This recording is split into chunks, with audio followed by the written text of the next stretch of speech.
Olá, boa noite. A Argentina e a Alemanha vão fazer a final da Copa do Mundo no Brasil. E a seleção brasileira vai enfrentar a Holanda na disputa pelo terceiro lugar. E veja também nesta edição.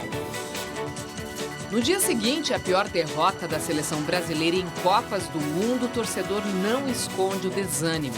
Não esperava essa derrota nunca no Brasil. Polícia do Rio de Janeiro indicia e pede a prisão de 12 acusados de participar da máfia dos ingressos da Copa.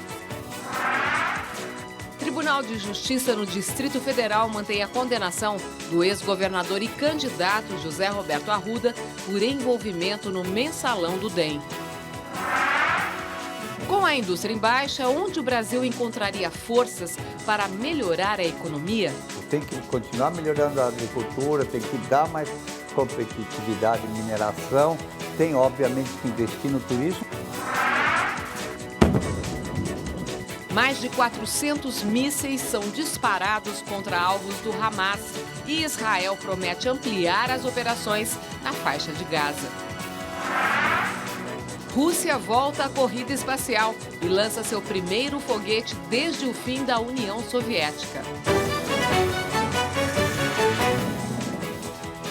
Participam da nossa bancada o filósofo Mário Sérgio Cortella e o economista e professor da PUC de São Paulo, Antônio Corrêa de Lacerda. Participe você também com perguntas aos nossos convidados através dos endereços do Jornal da Cultura na internet. E o mau desempenho da indústria brasileira nos últimos meses acendeu um sinal de alerta na economia. Com a perda de fôlego, o país agora precisa apostar em outros setores para continuar crescendo. A participação da indústria no PIB, a soma de todas as riquezas produzidas no país, caiu 1,1% na soma dos últimos 9 meses. Hoje o setor representa 1/4 da economia, a menor marca desde 2000. Em contrapartida, o setor de serviços já corresponde a quase 70% do PIB. É necessário inserir o Brasil no mercado internacional, ver aonde no setor industrial o Brasil é mais eficiente, ter esses incentivos, ter gastos de ciência e tecnologia, que hoje é impossível você ter um surto de industrialização segundo os moldes da globalização sem ter uma presença forte da ciência e tecnologia. A aposta nos serviços também traz resultados tímidos. O Brasil tem mais de 8 mil quilômetros de praias, algumas paradisíacas, mas Cancún, no México, sozinha, atrai mais turistas. No ano passado, o México faturou 11 bilhões de dólares com o turismo. O Brasil, 3 bilhões e meio de dólares. Com terra abundante, pesquisa e boa gestão, o Brasil vai melhor na agropecuária. Nas exportações, a pauta é baseada nos produtos primários. Soja, açúcar, café e carne representam mais de 50% dos negócios. A geografia e as oportunidades que surgem ao longo da história podem ajudar, mas o desenvolvimento econômico de um país não depende apenas de sua vocação natural. Existem muitos exemplos de nações que conseguiram mudar o perfil econômico com políticas específicas. A China se tornou a segunda maior economia do mundo, investindo pesado na indústria. A Coreia do Sul centrou os investimentos em educação, apostou na tecnologia e hoje mantém empresas que se destacam em mercados globais altamente competitivos, como o setor automobilístico e de eletroeletrônicos. Para esse economista, o Brasil não deve apostar todas as fichas em apenas um setor. Acho que tem que melhorar tudo, tem que continuar melhorando a agricultura, tem que dar mais competitividade em mineração, tem obviamente que investir no turismo, mas a indústria brasileira tem potencial, tem tradição. O que está errado é a política industrial e a falta de ganhos de produtividade da economia brasileira. Lacerda, você concorda que está errado? Eu concordo e acrescento um fator fundamental, que é a política cambial. Quer dizer, na verdade, a maioria dos países que hoje se transformaram em potências, entre os que foram citados aí, quer dizer, China, Coreia do Sul, mas se nós retrocedermos na história, também Estados Unidos, Alemanha, Japão, utilizaram a política cambial como um instrumento de desenvolvimento. Qual é o nosso problema aqui? Política cambial é instrumento de estabilização de curto prazo, controle da inflação, né? Então, não é só um problema conjuntural, quer dizer, a indústria está muito ruim nos últimos meses, mas esse é um problema que já vem de longa data. Tempo. Lembrando o seguinte, o que diferencia o Brasil de hoje de 100 anos atrás? Quer dizer, o Brasil há 100 anos era uma grande fazenda de café. Né? A crise dos anos 30, lá que começou em 29, na Bolsa de Nova York, nos obrigou a dar um salto. Quer dizer, não dava mais para viver produzindo e exportando café. E o Brasil foi ousado e muito bem sucedido em se industrializar. Quer dizer, a indústria foi a grande transformação que nos colocou no 7º posto, né, em termos de PIB mundial. Mas agora não precisa modernizar essa indústria? Isso, investir então, em tecnologia? Exatamente. Né? Então, nós temos aí um desafio que é triplo. Do ponto de vista macroeconômico, onde eu preciso ter um câmbio adequado a incentivar a produção e não a importação, que é o que ocorre hoje, né? Produção e exportação. Segundo, melhorar a competitividade. Né? A competitividade se faz com tecnologia, com educação, né? Que é um fator qualificação fundamental, de mão de obra, né? Qualificação das pessoas. O exemplo da Coreia é sintomático, quer dizer, a Coreia, até os anos 50, não era uma potência industrial. Né? Quer dizer, além dos elementos que já foram aqui citados, há um fator fundamental que foi a grande revolução educacional que ocorreu na Coreia. E o fator também da inovação. Né? A inovação, a partir de um ambiente favorável, as empresas tendem a ser mais criativas. Basta a gente lembrar de novo o exemplo da Coreia. Há 20 anos atrás, Cortella, você compraria um carro coreano, né, Márcia? Acho que nem se falava, né, em carro coreano. Pois é. 20 anos nós estamos começando a comprar os carros russos. Isso, né? Na sua opinião, qual é a vocação econômica do Brasil hoje? Nós temos uma história, certo? A gente trabalha em 3 grandes blocos, que é assim. Há países que têm coisas, isto é, matéria-prima, etc. Há países que têm máquinas que fabricam coisas e há países que têm máquinas que fabricam máquinas. Qual é o domínio hoje? De quem tem máquina que fabrica máquina. Isto é, tecnologia. Nós temos máquinas que fabricam coisas, nós somos bons nisso, e somos bons também em ter coisas. Matéria-prima, matéria-prima, insumos em geral, tudo aquilo que é commodity no sentido, né, de agricultura, etc. Nós temos dificuldade ainda com tecnologia, porque é um domínio que está fora um pouco do nosso campo, né, muito mais multinacional. A nossa área não é tão descartável. Nós somos bons em várias coisas, mas, como o Lacerda lembrou, né, esse nosso ser bom, ele tem de ser melhorado. E ele o será, não só com a questão da estabilização da moeda, que tem que persistir, como também com uma capacidade maior nossa de investimento na formação humana. Essa discussão que já se faz nos últimos 5 anos sobre o uso de recursos do pré-sal para a área de educação escolar, ela, sem dúvida, vai elevar nossa capacidade de formação de pessoas se nós tivermos um investimento na escola que vai além do óbvio, que é o que nós temos, né, dentro da nossa história. E essa coisa da vocação para o turismo no Brasil, por exemplo? É impossível imaginar um país que tem 8 Fizeram mil... até a comparação com a região de Cancún, ali no México. Pois 8 mil quilômetros de costa marítima, né, você imaginar que praia é algo que atrai no campo do turismo, é altamente eficiente. Agora, a nossa questão é que nós fizemos também uma coisa muito séria. Toda a colonização brasileira, feita pelos europeus, foi feita na costa brasileira. Nosso turismo na área costeira, ele é menos livre de impedimento do que se tinha antes. Por exemplo, Salvador. Há 30 anos ainda a gente ia à praia na cidade.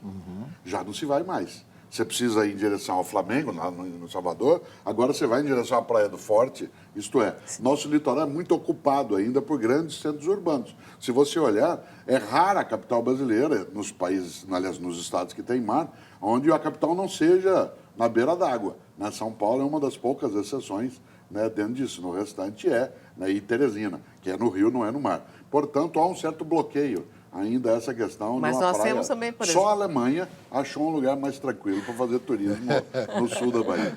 Com um hotel próprio, é interessante também a gente notar, Márcia, que o Brasil não precisa fazer escolhas. Essa é uma grande vantagem brasileira. Né? Por quê? O Brasil é muito bem sucedido no chamado agronegócio, na mineração, né? Petróleo agora com pré-sal, energias renováveis, né? Agora, o que ele não pode é fazer isso em detrimento da indústria. Né? O que ocorreu nas últimas 2 décadas, principalmente, nós nos acomodamos, né, num ciclo de alta dos preços das commodities no mercado internacional e abrimos mão da indústria.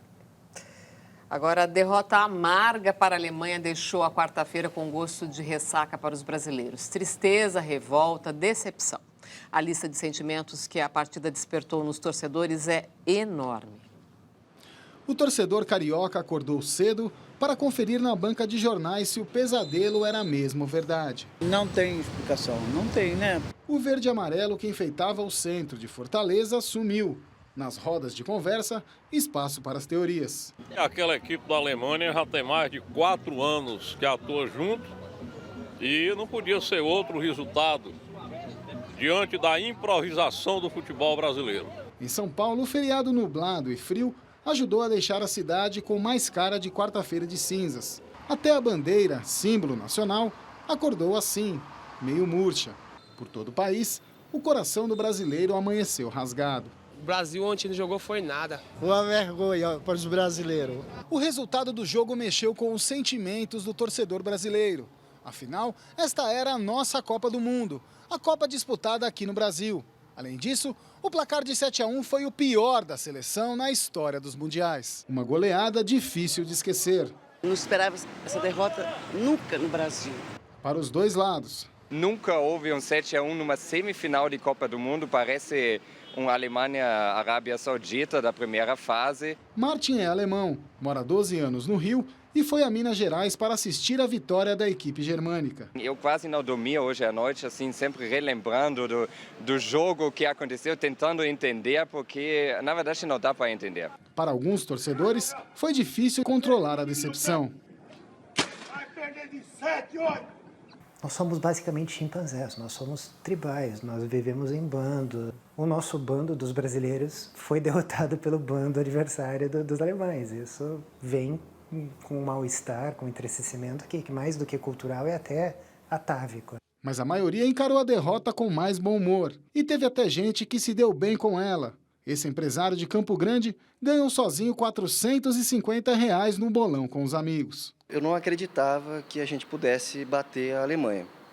Mas, de qualquer forma, também não acreditava que o meu placar ia dar certo. Foi apenas um motivo de brincadeira mesmo. E como o brasileiro não desiste nunca, seu Edivaldo fez questão de vestir a camisa do Brasil na hora de jogar a pelada com os amigos. Infelizmente não deu, aguardamos para a próxima e continuamos torcendo para eles.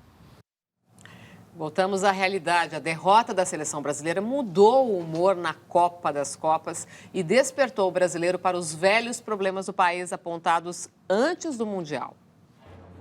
A euforia das últimas semanas hoje deu espaço ao silêncio e, para muitos, à tristeza.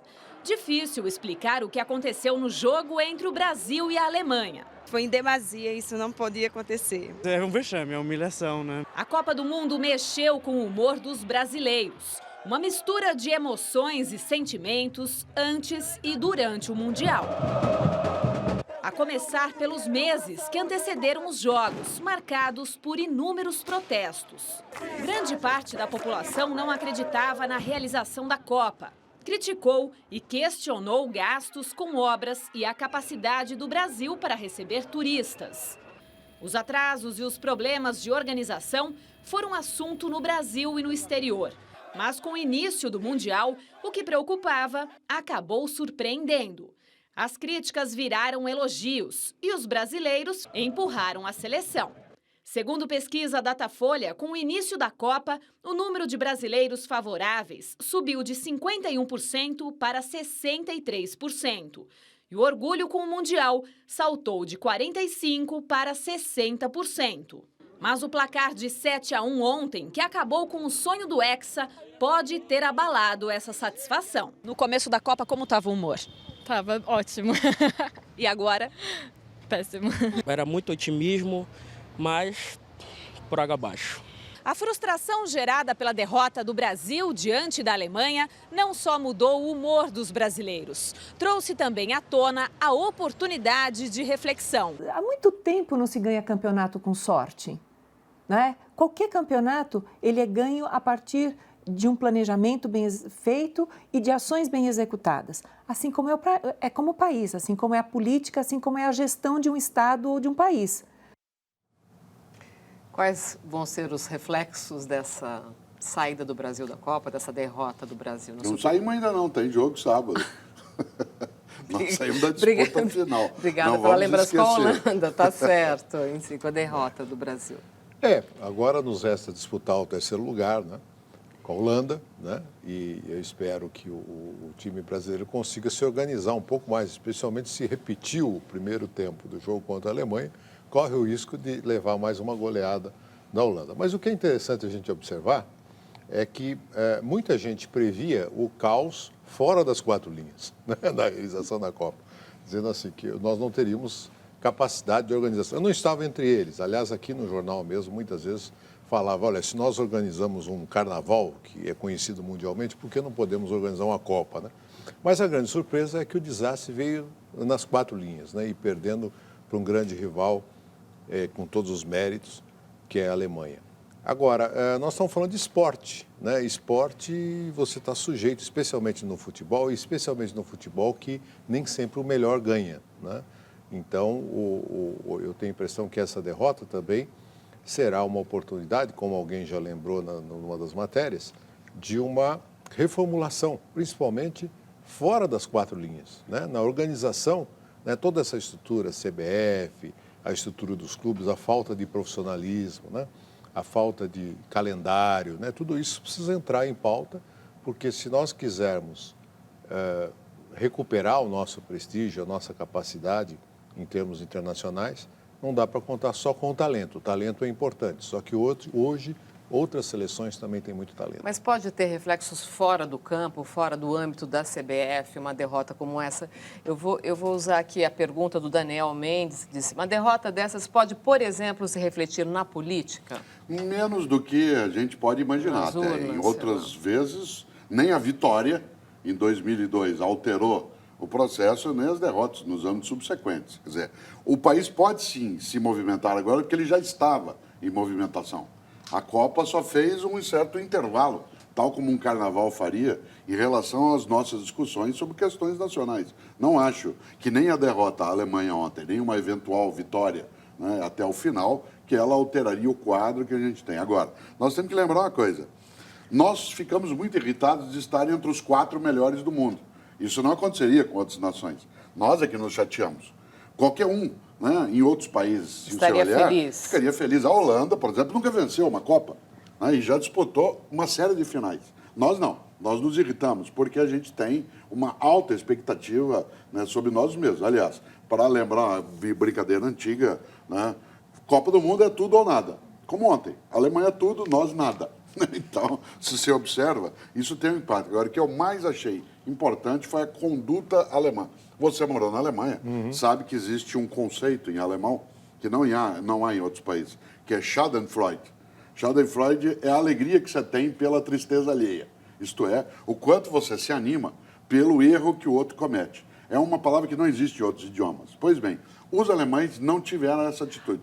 Não tiveram o Schadenfreude, não ficaram alegres, ao contrário.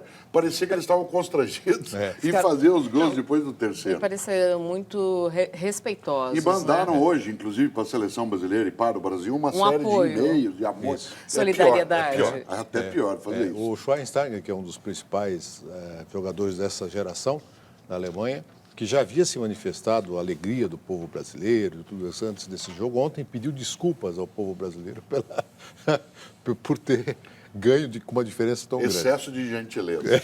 Lacerda, só aproveitando, você morou na Alemanha, estudou na Alemanha por 2 anos. Por 2 anos, e os alemães são conhecidos por terem muita disciplina. Você acha que isso se estende para o campo? Isso ajudou a Alemanha a chegar à final dessa Copa do Mundo? Certamente. O que diferenciava basicamente sul-americanos de europeus há 20, 30 anos atrás? Nós tínhamos o talento, eles tinham a organização.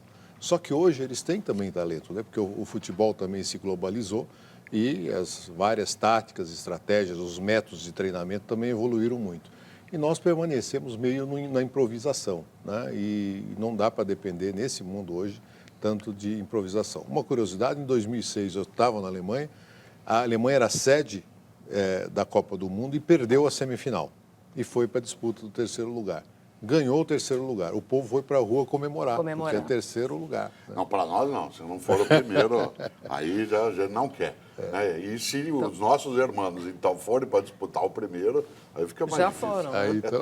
Já foram, porque a Argentina venceu a Holanda nos pênaltis e está na final da Copa do Mundo contra a Alemanha. A gente vai conversar agora com a repórter Luísa Moraes, que está na Vila Madalena, onde estão concentrados os argentinos. Boa noite, Luísa. Como é que está o clima aí? De muita animação?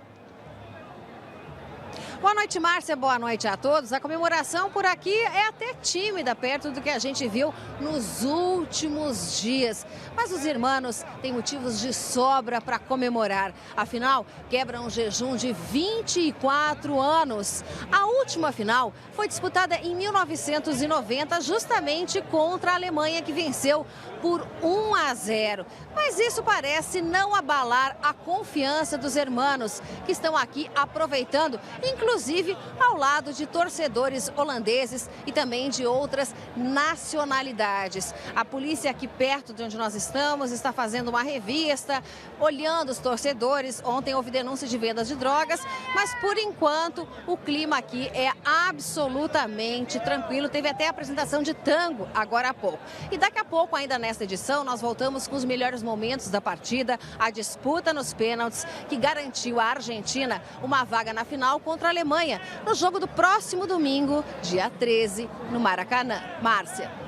Obrigada, Luiz. Eles são bem calmos mesmo, hein? E a polícia do Rio de Janeiro indicia os 12 suspeitos de participação na quadrilha internacional de venda ilegal de ingressos da Copa do Mundo. Empresas citadas na investigação receberam isenção fiscal do governo brasileiro para operar no país. A prisão dos 12 acusados, que pretendiam faturar pelo menos 200 milhões de dólares com a venda de ingressos no Mundial da FIFA, revelou um esquema milionário praticado há pelo menos 4 Copas. O inglês Raymond Whelan, diretor executivo da Match Services, única agência autorizada pela FIFA a vender ingressos para o Mundial, é o principal suspeito de comandar a fraude. Os ingressos cortesia, revendidos de forma superfaturada, eram destinados a patrocinadores, organizações não governamentais e federações de futebol. Raymond Whelan foi preso e liberado na madrugada de ontem por habeas corpus, depois de pagar fiança de R$5 mil. A FIFA informou que ele vai reassumir as funções na entidade. A empresa de Raymond vende oficialmente pacotes e camarotes nos estádios, além de cuidar de reservas em hotéis. Os maiores clientes da Match no Brasil são empresas estatais. Além do faturamento com ingressos, a Match Services e mais outras 3 empresas do grupo estão protegidas pela Lei Geral da Copa. Juntas, as 4 empresas tiveram R$9 milhões em isenção fiscal. A Match tem entre os acionistas Philipp Blatter, sobrinho do presidente da FIFA, Joseph Blatter. De acordo com o Tribunal de Contas da União, a renúncia fiscal concedida a patrocinadores, parceiros e construtoras chega a mais de R$1 bilhão em impostos federais. A FIFA publicou em seu site um documento em que afirma que não fez nenhuma exigência de isenção fiscal e que tudo foi uma iniciativa do próprio governo brasileiro. O que vocês acham dessa iniciativa do governo brasileiro de dar isenção para essa empresa associada à FIFA para venda de ingressos na Copa? Isso é uma prática internacional. O que está por trás disso é a lógica de que o produto gerado com a realização de um grande evento compense, né, o que você deixa de arrecadar com a realização daquele evento em si, né? Agora, o que chama atenção aí no caso é a fraude, né, que se obteve em relação a isso. Aliás, eu estava achando muito curioso que o Ronaldo, né, o chamado Fenômeno, ele, algumas semanas antes, como membro do comitê da FIFA, organizador, disse que se sentia envergonhado do Brasil com a falta de organização. Eu espero que ele seja coerente e também se manifeste com relação a esse fato, já que ele é um membro da FIFA. Aliás, se a gente olha isso que ela faça uma autocrítica. Isso é muito forte. Aliás, nós vamos reconhecer, a polícia brasileira vem se especializando, né, nos últimos 20 anos na apuração de crimes econômicos ou dessa natureza. Se nós observamos, essa é uma apuração feita aqui, seja pela nossa polícia, seja pela federal. A FIFA, sem dúvida, vai deixar passar essa fase agora, mas as coisas virão à tona. Né? Que desfecho você espera para essa investigação? Eu acho que é uma investigação que a polícia brasileira não deixará de lado. E ela vai ter reflexo, porque há parentes, né, da direção da FIFA envolvidos nessa questão. E é claro que a encrenca são as conexões também com parte da direção do futebol brasileiro. Há muito tempo que se vem fazendo denúncia, né, em relação àquilo que marca o que não é lícito dentro do nosso também, né, do nosso futebol. Agora, se nós olhamos, nessa hora, a FIFA foi literalmente, usando uma expressão do futebol, pega de calça curta. Né? Agora, o Caleb pergunta o seguinte, não houve muita facilitação por parte de todos aí para essa máfia de ingressos? Isso eu não sei, quer dizer, eu não participei nem da venda nem da compra. Daí a importância da apuração, né? Exatamente. Um tema de polícia tem que ser apurado pela polícia, né? E veja a seguir, a Justiça mantém condenação do ex-governador José Roberto Arruda no caso do mensalão do DEM. E mais, dia de intenso bombardeio